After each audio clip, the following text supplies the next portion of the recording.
Ang problema lang niya ay yung 470 UF na 6.3 volts, pinalitan natin ng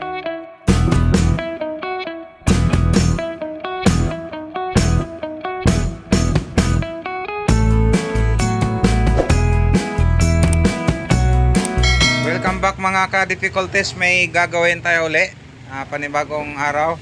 So shoutout sa lahat ng patuloy na sumabaybay sa channel natin. So ito, Pioneer stereo amplifier is A505 ang model niya. So ang issue nito, ang reklamo ni customer, ito, pagka umangat ng konti daw yung master volume, namamatay. So may input na tayo, no? So power. Uy. Yan. Pumitik ang relay and tuner input.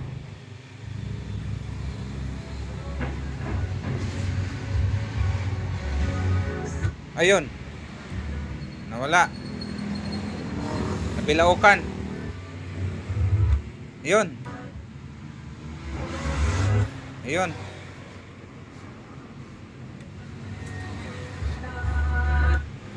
So nawawala. Okay, so yan yung alamin natin kung ano ang dahilan. Ayan na. Sus, kaya pala nagpo-protekto. Marami nang nakatira sa loob. Natin ulit kung saan yung problema. Saan, left or right ba? So ayan, nabuksan na natin pati yung likod. Power on. Yan, pumitik yung relay. So i-ground natin yung isa. Tingnan natin kung may signal ba na maayos. So ito yung emitter, yung mga dulo, right side.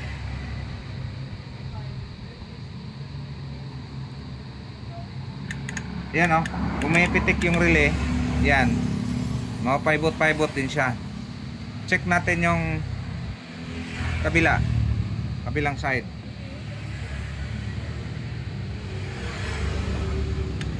Ayun. Oh, may pitik-pitik din siya. Tingnan natin kung may DC ba. Yan. Pag volume natin, dahan-dahan yung volume. Ayun oh, nag-ano siya. Wala siyang DC. Pero naglalaro yung ano, yung pointer niya, hindi mapakali. Lipat tayo sa kabila. Todo ang volume. So yun yung nangyayari sa ano. Wala siyang DC. Try muna natin hinangin yung mga lost connection dyan. Pwede yung mga mag-lost dahil sa tagal na. Ito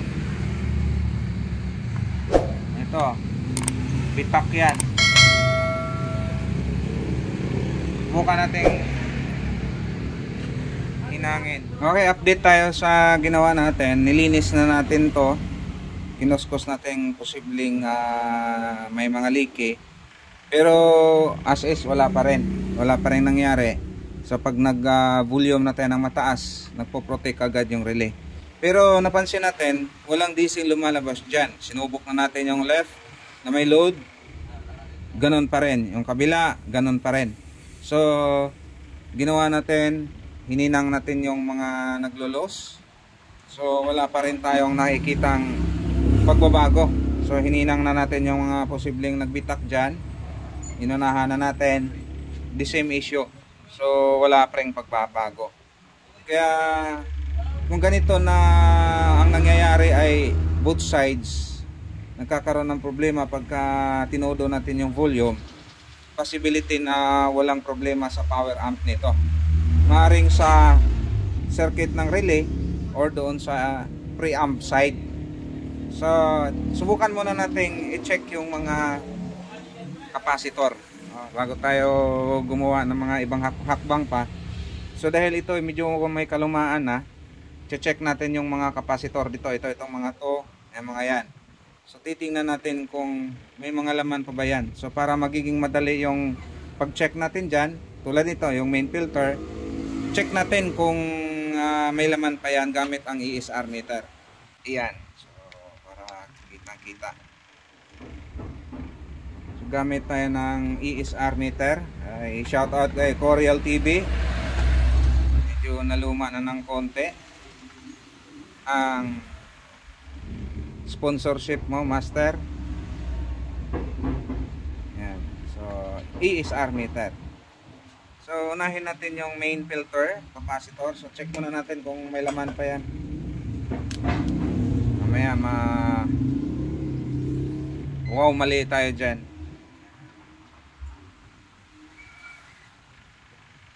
Wala naman na. So, ibig sabihin, naubos na. Check natin kung okay pa ba.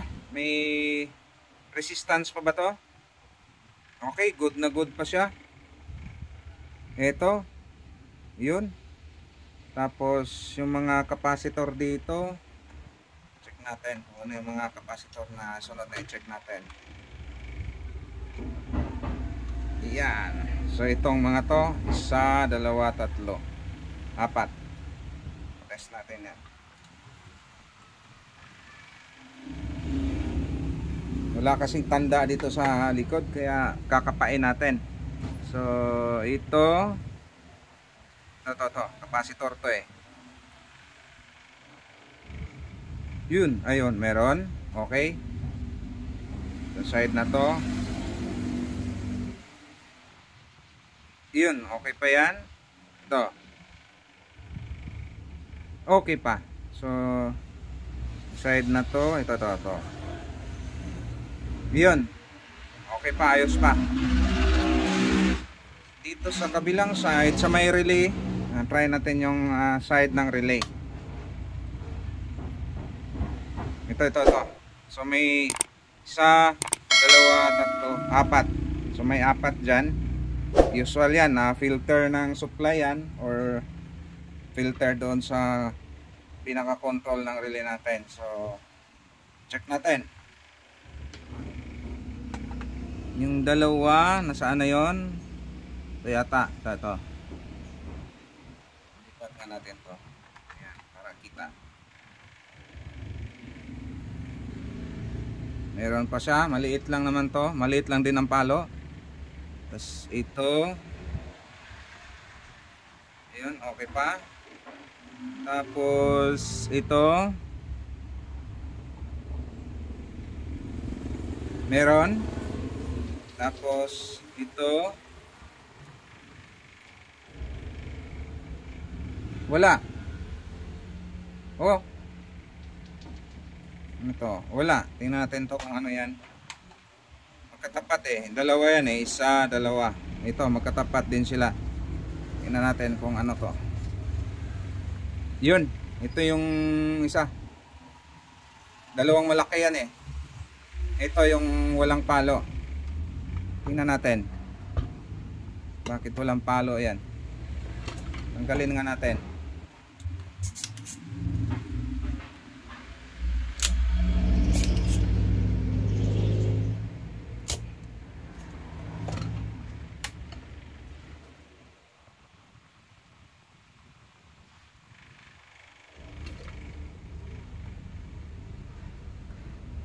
Hirap kasi pag nakabaluktot eh. Yun. Merong value na 6.3 volts ang baba. 472 o 470 ohms. UF.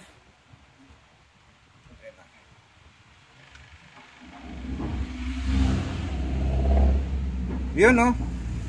Wala talaga. Wala oh. Ba. So halata na rin na medyo bloated na yung ilalim niya, pero sa taas wala namang tama. Okay, titingnan natin. Subukan natin palitan to. O hanap lang akong pamalit. 470 ohms. Ito pwede na to. Yan, 470 ohms, 25 volts. 6.3 lang yon. Tingnan natin kung anong mangyayari.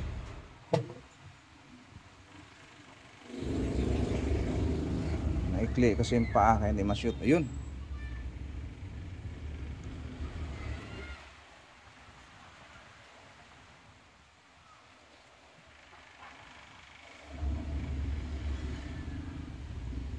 Okay, yun lang naman ang isa.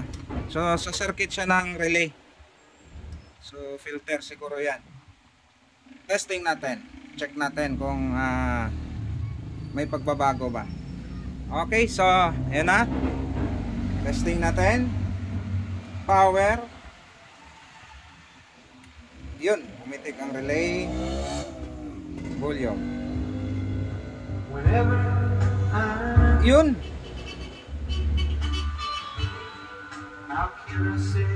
Naisasagad na siya. Hindi ko lang maitudo dahil na ano tayo, ma-copyright tayo eh.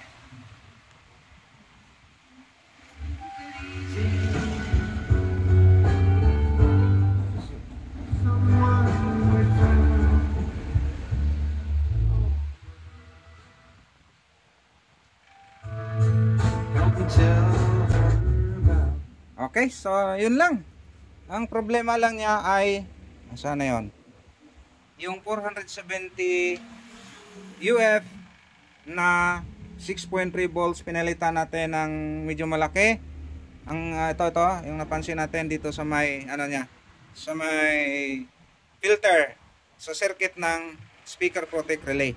So yun lang ang mai-share natin sa Pioneer Stereo Amplifier SA505. So isasara ko na lang to, testing ko. Maraming salamat sa inyong panonood at bye bye.